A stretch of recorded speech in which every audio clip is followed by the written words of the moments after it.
तो राजस्थान के संकट पर इस वक्त की सूत्रों के हवाले से बड़ी खबर यह है कि आज फिर से शांति धारीवाल के आवास पर गहलोत खेमे के विधायकों की बैठक होने वाली है। ये इस वक्त की बड़ी अपडेट है और इस बैठक का समय तो क्लियर नहीं हुआ है, लेकिन दोपहर में ये बैठक होगी, ये पूरी संभावना है। तो एक तरफ जहां पर्यवेक्षकों को दिल्ली बुलाया गया, उसी बीच ये एक और बड़ी अपडेट है। शांति धारीवाल के आवास पर गहलोत खेमे के विधायकों की बैठक होगी। कल भी शांति धारीवाल के आवास पर ही विधायक दल की बैठक से पहले एक बैठक हुई थी और अब ये एक और बड़ी जानकारी आ रही है कि दोपहर में ये बैठक होने जा रही है। इसकी संभावना यह है कि दोपहर में ये मीटिंग होगी और इस मीटिंग में क्या होने वाला है ये देखना होगा। क्या जो विधायक नाराज हैं उन्हें मनाने की कोशिश होगी या फिर अब किस तरह से पूरा जो सियासी समीकरण है वो तय होगा।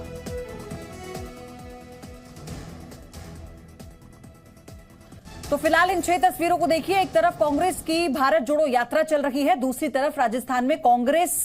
क्या आप सिलाई सीखने के लिए हजारों रुपए खर्च करने के लिए चिंतित हैं? फ्रीडम ऐप को डाउनलोड करें, 40 घंटों का टेलरिंग कोर्स देखिए और खुद का टेलरिंग बिजनेस शुरू करें। ही जोड़े रखने की स्थिति में फिलहाल नजर नहीं आ रही है। कांग्रेस आलाकमान गहलोत को हटाकर किसी और को राजस्थान का मुख्यमंत्री बनाना चाहता है, लेकिन गहलोत समर्थक विधायक सचिन पायलट के नाम पर जरा भी सहमत नहीं है। विधायक गहलोत को या फिर गहलोत गुट के ही किसी विधायक को मुख्यमंत्री के तौर पर देखना चाहते हैं। अपनी मांग के समर्थन में गहलोत गुट के 92 विधायकों ने स्पीकर को सामूहिक इस्तीफा तक दे दिया है। और इससे पहले जो जानकारी हमने आपको दी कि आज शांति धारीवाल के घर पर जो दोपहर में बैठक होने वाली है वो इसके बाद से बहुत महत्वपूर्ण है, क्योंकि 92 विधायकों के इस्तीफे की बात के बाद अब उन्हें मनाने की कोशिश।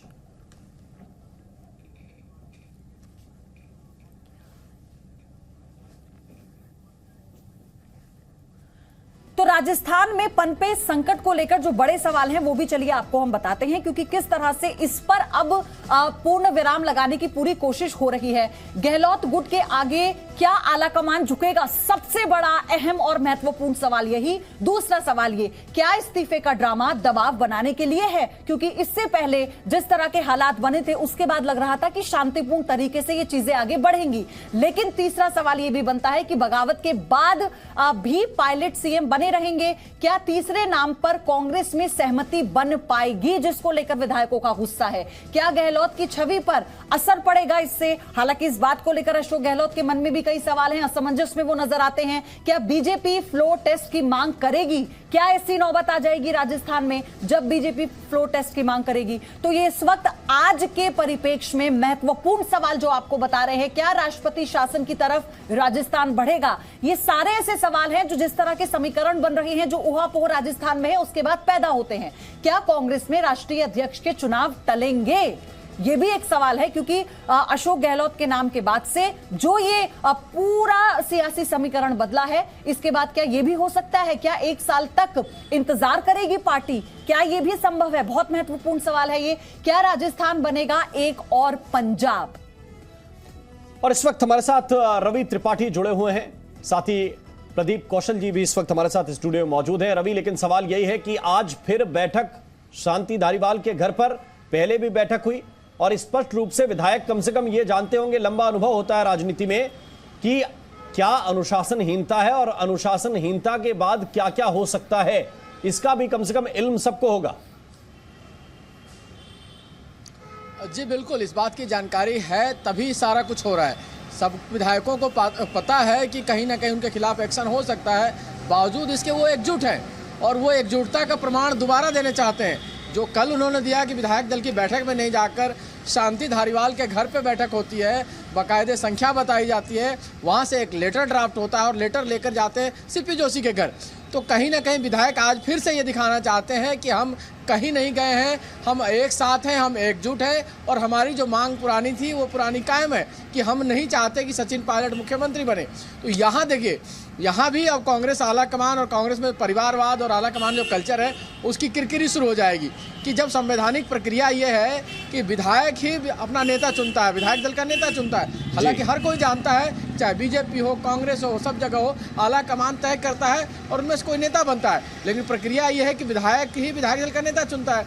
तो जो विधायक चाहते हैं, अगर उसको आप नेता नहीं बना रहे हैं, इट मीन्स ये है कि आप अपनी दादागिरी चला रहे हैं, और इसका मैसेज देश में खराब जाएगा कि कांग्रेस आला कमान जो है अपनी मर्जी से पार्टी चलाता है, उसको विधायकों से और कार्यकर्ताओं से कोई लेना देना नहीं है।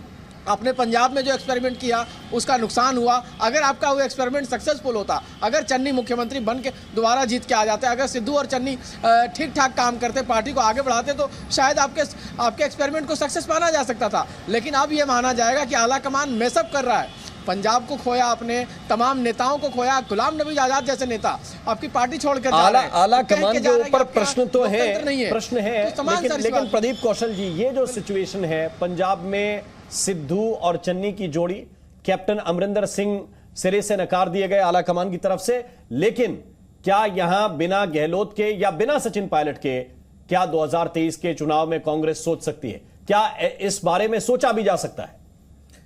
देखिए, पिछला चुनाव जो था उसमें भी कांग्रेस को स्पष्ट बहुमत नहीं मिला था। बसपा के 6 विधायकों को तोड़ करके पार्टी में शामिल करके कांग्रेस ने अपना बहुमत बनाया था, और निर्दलीय हैं काफ़ी अच्छी संख्या में, 1 दर्जन के आसपास उनका समर्थन प्राप्त है, पर वो सभी के सभी पुराने कांग्रेसी हैं और अशोक गहलोत के व्यक्तिगत तौर पे उनमें निष्ठा रखते हैं। तो ऐसे में हाईकमान अगर कुछ विधायकों के विरुद्ध, आप ये देखना बाकी है कि ये जो रवि जी के पास सूचना आ रही है कि वो कोई ना कोई कार्रवाई करेंगे अनुशासनात्मक, तो अगर करेंगे तो ये देखना है कि गीदड़ भभकी है या वास्तव में वो कार्रवाई करते हैं, और अगर करते हैं तो कांग्रेस का अपना जो गणित है विधानसभा के अंदर वो गड़बड़ा जाएगा। और अब अगर इस संकट को, अभी तो इनके सामने विकल्प है कि इसको समेट सकता है हाईकमान अभी भी। रवि भी कुछ कहना चाह रहे हैं। सर, एक ब्रेकिंग है आपके पास, फौरन लौटती हूं, अपनी बात को आप पूरी कीजिएगा। खबर ये आ रही है इसी बीच की राजस्थान संकट पर पीएल पूनिया ने भी बयान दे दिया है। विधायकों की सहमति से फैसला हुआ, ये कहना है पूनिया का। उन्होंने कहा कि विधायकों की सहमति से ही मुख्यमंत्री बनाया जाएगा और विधायकों में से ही सीएम चुना जाएगा। यानी ये एक और बड़ी अपडेट इस पूरे मामले पर आई है कि विधायकों की सहमति से ही मुख्यमंत्री होगा।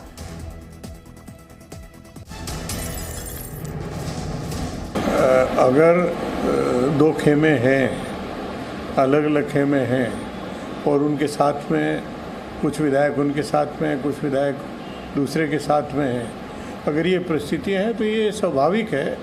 लेकिन मैं पुनः ये कहना चाहूँगा कि केंद्रीय ऑब्जर्वर्स, पर्यवेक्षक जो वहाँ गए हुए हैं, वो विधायकों की राय मशवरा करके, राय लेकर, और केंद्रीय हाईकमांड को अपना रिपोर्ट देंगे, और उसके बाद अपना निर्णय होगा। और राष्ट्रीय अध्यक्ष श्रीमती सोनिया गांधी जी के द्वारा ये भी पूरी तरह स्पष्ट हो चुका है कि कोई भी विधायक में से मुख्यमंत्री बन सकता है। तो एक मैं समझता हूँ कि सभी लोग उसमें सहयोग देते हुए और इस प्रक्रिया को पूरा करेंगे। रवि, क्या इससे इतर और अपडेट है आपके पास, क्योंकि इससे पहले आप हाथ उठा रहे थे? और दूसरी बात ये कि विधायकों में से ही कोई मुख्यमंत्री होगा और सबकी सहमति से होगा, ये संदेश देने की कोशिश की गई। नहीं, देखिए, ये तो गोलमोल जवाब है। विधायक सचिन पायलट भी हैं, विधायक अशोक गहलोत भी हैं, विधायक सीपी जोशी भी हैं, विधायक शांति धारीवाल भी हैं, विधायक तमाम हैं। ये गोलमोल जवाब है। और पूनिया साहब सीनियर नेता हैं, सुलझे हुए नेता हैं, तो उन्होंने ये जवाब दिया है, ये बात अपनी रखी है। लेकिन ये मान के चलिए कि जो बहुमत है विधायकों में, जो बहुमत है वो किसके साथ है? वो दिख रहा है अशोक गहलोत के साथ है। वो शांति धारीवाल के घर पे मीटिंग करता है, वो सीपी जोशी के पास जाकर इस्तीफा देता है स्पीकर के पास। तो खेल इतने आसपास घूम रहा है। अब सचिन पायलट इस खेल से आउट हो चुके हैं। अब उनको कैसे इन कराएगा आला कमान, क्योंकि आला कमान की पसंद है वो, तो उनको इन्फोर्स कैसे करेगा ये देखना पड़ेगा। लेकिन प्रदीप जी जो बोल रहे थे, मैं उन्हें वही कहना चाहता हूँ कि बात को बढ़ाना चाहता कि प्रदीप जी ने तो लंबे समय से कांग्रेस को देखा है। इससे बुरा दौर प्रदीप जी कांग्रेस का नहीं देखा हुआ होगा किसी ने। इमरजेंसी में भी इतनी बुरी हालात नहीं थी। आज 2 राज्यों में सिमट गई है कांग्रेस। आज कांग्रेस जिस तरह से फैसले कर रही है, इमरजेंसी के बाद कांग्रेस ने कुछ अच्छे फैसले किए। इंदिरा गांधी ऐसे जगहों पर गई जहां आंदोलन चल रहे थे, जहां उन्होंने मतलब वापसी की अपने पार्टी में। लेकिन अब जो है स्थिति ये हो गई है कि वापसी होने के बजाय आप और नीचे गिरते जा रहे हैं, आपकी सरकारें गिरती जा रही है, आपके पार्टी के नेता छोड़ के जा रहे हैं। आप ऐसे फैसले ले रहे हैं कि जानबूझ के एक आदमी को अध्यक्ष भी बना रहे हैं और उसको डेमोरलाइज भी कर रहे हैं। ये कैसे हो सकता है? तो इन फैसलों की वजह से पार्टी की हालत बहुत खराब है। और प्रदीप जी माने हम माने, लेकिन रवि एक संकट ये भी है कि पुराने वादे भी तो याद रखने पड़ेंगे। जब 2018 में गहलोत साहब को इन कराया तो सचिन पायलट को कुछ कहा गया था, फिर वो जब बगावत करके भागने वाले थे दूसरी तरफ, तब भी उनसे कुछ वादे किए गए होंगे। तो आला कमान के पास इस वक्त दोहरा संकट ये है कि वो एक तो विधायकों की संख्या देखें, विधायकों का बल देखें, और दूसरी तरफ जिस नेता को उन्होंने मनाया था और तब कहा था कि प्रदेश अध्यक्ष आप थे, आपके नेतृत्व में चुनाव लड़े थे, लेकिन गहलोत साहब को मुख्यमंत्री बन जाने दीजिए क्योंकि ये सीनियर है, तो उनका भी तो कोई इलाज ढूंढना पड़ेगा आलाकमान। नहीं, देखिए बिल्कुल आपने सही कहा कि आला कमान ने मैसअप किया। मैंने कहा ना कि ये यही नहीं है। राजस्थान में आपने सचिन पायलट को ये लॉलीपॉप दिया कि आपको भी एक दिन मुख्यमंत्री बनाएंगे। आपने छत्तीसगढ़ में टीएस सिंहदेव को लॉलीपॉप दिया कि हम आपको भी मुख्यमंत्री बनाएंगे। 2 स्टेट आपके पास हैं और 2 ही नहीं संभाल पा रहे हैं आप तीसरे, चौथे, पांचवे की दावेदारी करेंगे, आगे बढ़ना चाहते हैं। आप देखिए टीएस सिंहदेव लगातार आके आला कमान से मिलते रहो, ये कहते रहे कि 2.5 साल का फॉर्मूला राहुल गांधी के सामने डिस्कस हुआ था। तो फिर आपकी बात कोई नहीं मान रहा है, वहां आपकी बात भूपेश बघेल नहीं मान रहे हैं, यहाँ अशोक गहलोत नहीं मान रहे हैं। इसका मतलब ये है कि आपके स्ट्रेटजी में, आपके कमिटमेंट में कमी है और आला कमान के डील करने के तरीके में कमी है। ये जो सीधा फैसला भेज दिया गया, जो विधायकों को इतना नागवार गुजरा कि वो बैठक में तक नहीं आए, इससे कैसे निकलेंगे? इससे आपको वहां लौटना पड़ेगा जहां से मुसीबत शुरू हुई है। तो कांग्रेस हाईकमान ने बैठे बैठा ही मुसीबत मोल ली है, तो अब उनका दायित्व है वही समेटेंगे और इसमें उनको कदम अपने पीछे हटाने पड़ेंगे। ये जो उन्होंने बहुत जल्दी, जैसे मैंने पहले कहा, अभी कोई ऐसी स्थिति है ही नहीं, अभी ऐसी स्थिति नहीं है कि उनको वैकल्पिक नेता चुनना है, तो ये जल्दबाजी क्यों है? अब जहां तक जैसे रवि जी कह रहे थे कुछ लोगों से वायदे हुए हैं, अब प्रश्न ये है कि आपको चयन करना है, आपके व्यक्तिगत वादे महत्वपूर्ण है या जो पार्टी आपके पुरखों ने आपको सौंपी उसको आपको बचाना है।